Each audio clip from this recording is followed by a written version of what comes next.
दोस्तों इस वीडियो के अंदर बात करने वाले हैं वोडाफोन आइडिया स्टॉक के बारे में। देखिए दोस्तों, वोडाफोन आइडिया स्टॉक जैसा कि एफबीओ देखने को मिला, एफबीओ के बाद कंटिन्यू यहाँ पे हमें करेक्शन में देखने को मिल रहा है। देखिए भाई, जो एफबीओ में जिन लोगों ने अप्लाई किया अराउंड 12-13% का रिटर्न पाया, वो अभी के टाइम में लगभग उनका रिटर्न दोस्तों बराबर होने वाला है, क्योंकि यहाँ से दोस्तों 11-12 रुपए के आसपास उनको मिला था एंड जो स्टॉक 14 प्लस हो चुका था वो अगेन हमें 13-20 पे देखने को मिल रहा है।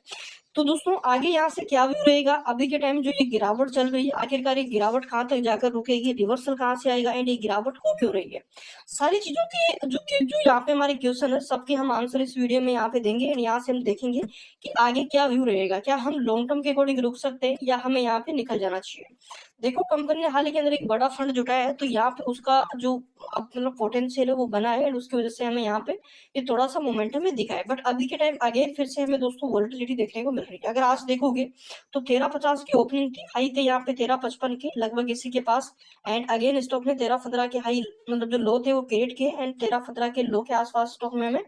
जो क्लोजिंग है वो देखने को मिली है। तो बड़ी वोलेटिलिटी यहाँ पे नजर आई एंड मेन चीज बता दूं मैं, वॉल्यूम।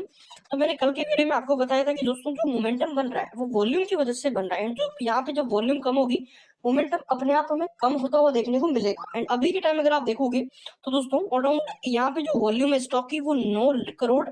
सॉरी 95 करोड़ 49 लाख की हमें टोटल आज वॉल्यूम देखने को मिली है। वॉल्यूम लगभग बढ़ी है, पर दोस्तों जिस प्रकार यहाँ पे 200-300 करोड़ तक की वॉल्यूम जा रही थी वो वॉल्यूम यहाँ पे लगभग अभी के टाइम कम हो चुकी है। ऑलराउंड दोस्तों 50% की वॉल्यूम हमें अभी के टाइम डाउन जाते हुए देखने को मिल रही है।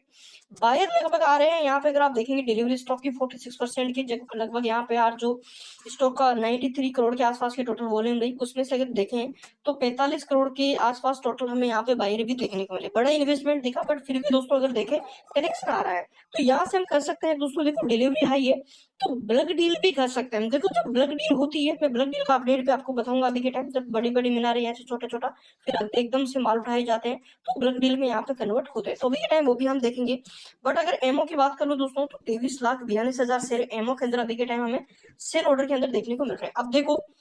क्योंकि यहाँ से देखो फाइनेंस तो कंपनी का बिल्कुल बेकार है। यहाँ पे फाइनेंस के अकॉर्डिंग हम ये अभी का फाइनेंस अगर हम देखें, कंपनी का फंडामेंटल अगर देखें तो बिल्कुल फंडामेंटल भाई नेगेटिव है। कंपनी प्रॉफिटेबल है, बट यहाँ पे जो कंपनी के ऊपर 2.5 लाख करोड़ रुपए का कर्ज है, भाई उस कर्ज के पीछे जो ब्याज भर रही है ना वो प्रॉफिट को भी खा जाता है, कंपनी की अदर इनकम भी, जो अदर इनकम है उसको भी खा जाता है एंड कंपनी के पास बचता क्या है, कुछ भी नहीं, लॉस।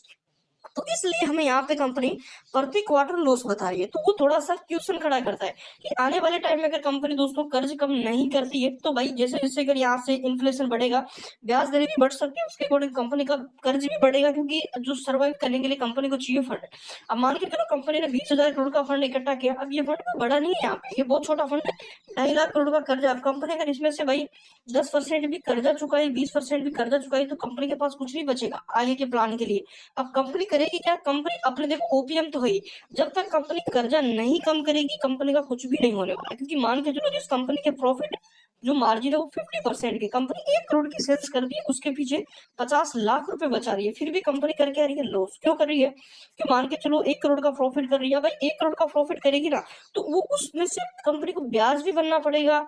जो यहाँ पे जो एम्प्लॉय है उनकी जो तनख्वाह वगैरह कॉस्ट जो भी है कि यहाँ पे रेवेन्यू के पीछे एक्सपेंसेस भी लगेंगे। दूसरी चीज यहाँ पे दोस्तों कंपनी को प्रॉफिट भी दिखाना है, कंपनी का कई सारे खर्चे भी होते हैं, कंपनी को रिजर्व भी इंक्रीज करना है, कई सारे एसेट्स भी इंक्रीज करना है, बिजनेस को भी आगे बढ़ाने में पैसा लगाना है, तो वो सारी जरूरतें कहाँ से पूरी होगी भाई जब पूरा ब्याज ही कंपनी पे नहीं कर पा रही है। तो ओवरऑल क्या दिखाएगी हमें, लॉस, एंड लॉस अगर करेगी तो फिर आगे फ्यूचर कैसा रहेगा, कह नहीं सकते। तो ये चीज है, तो अभी के टाइम टोटली हमारा टेक्निकल हिसाब से रहना चाहिए, हम टेक्निकल हिसाब से ही देखेंगे कि आगे जाके यहाँ पे करेक्शन आएगा या उठेगा, तो यहाँ पे था वो अगेन हमें गिरावट में देखने को मिल रहा, मतलब 47 पे देखने को मिल रहा है। तो यहाँ से RSI भी 50 का लेवल तोड़ चुका है, अब यहाँ पे चांस यही बनेंगे कि 30, अगर मार्केट ने थोड़ा सा प्रेशर पैदा किया तो यहाँ पे भाई ये फिर से गिर सकता है। एंड जो आपको मैंने लेवल दिए थे, देखो आपने यहाँ से चीजें समझी होगी कि यहाँ से देखो दोस्तों, ठीक है ना, यहाँ से एक बार नोटिस करो, यहाँ पे जैसे बाउंस बना था ना भाई, यहाँ पे मोमेंटम बना था वो वॉल्यूम की वजह से बना, अभी के टाइम वापस वॉल्यूम डाउन हो रही है तो सब नीचे जा रहा है। अब आज का कुछ 1 मिनट का कैंडल्स के अकॉर्डिंग हम चार्ट को समझेंगे कि आज क्या चीजें हमें नजर आई है। अब आज का डाटा आपको समझना पड़ेगा, देखो दोस्तों ये आज का है, ठीक है ना। अब यहाँ पे आप कहेंगे कि भाई आज तो यहाँ पे गिरावट हुई है, बट फिर भी यहाँ पे माल कैसे उठाया गया, तो यहाँ पे आप समझेंगे दोस्तों पॉजिटिव था। देखो जहां जहां आपको बड़ी बड़ी कैंडल दिख रही है, ये दोस्तों बिक वाली की है, ये बिक वाली की है, साथ ही खरीदारी की, ये खरीदारी की, ये खरीदारी की। तो जो आपको ग्रीन कैंडल दिख रही है ये खरीदारी की, टोटल रेड कैंडल बिक वाली की। तो यहाँ पे देखोगे फ्लैट कारोबार था, कोई बड़ी हलचल नहीं थी। इसके बाद देखो यहाँ पे बड़ी लाइन है, बिक वाली खरीदारी की। तो यहाँ पे भाई अगर कहें हम, तो छोटे छोटे टुकड़ों में लोगों ने माल, जो बड़े प्लेस उन्होंने माल बेचा। जैसा कि बता दूं मैं, तो 20 लाख, 2 करोड़, 5 करोड़, क्योंकि 93 टोटल वॉल्यूम है, तो इसमें से इतना माल यहाँ पे धीरे धीरे बेचा गया। तो इसको हम कह सकते हैं साथ में बेचा, साथ में खरीदा। तो ये बड़ी बल्क डील्स यहाँ पे टोटली छोटे छोटे टुकड़ों में हमें देखने को। एंड उसी के साथ आज का पूरा इंट्राडे चार्ट अगर फोकस करें हम यहाँ पे दोस्तों की, अभी के टाइम लेवल्स क्या बन रहे, तो मैंने आपको पहले भी समझाया था कि भाई जो आपका मेन है वही 13 रुपए का सपोर्ट बनेगा। करंटली स्टॉक देखने को मिल रहा 13-20। तो कल का दिन बहुत इंपॉर्टेंट रहेगा, कल मार्केट का वो रेट है, परसों का दिन 2 जो मई है उसका जो डे है वो इंपॉर्टेंट रहेगा। अगर 13 के लेवल टूटते हैं तो भाई फिर यहाँ पे फिर से हमें थोड़ा सा कमजोर देखने को मिल सकता है। तो ये चीजें हैं, एंड थोड़ा सा सावधान रहेगा, क्योंकि फाइनेंस थोड़ा सा कंपनी का कमजोर है, तो हम थोड़ा सा सही तरीके से काम करेंगे इस स्टॉक के अंदर, ठीक है।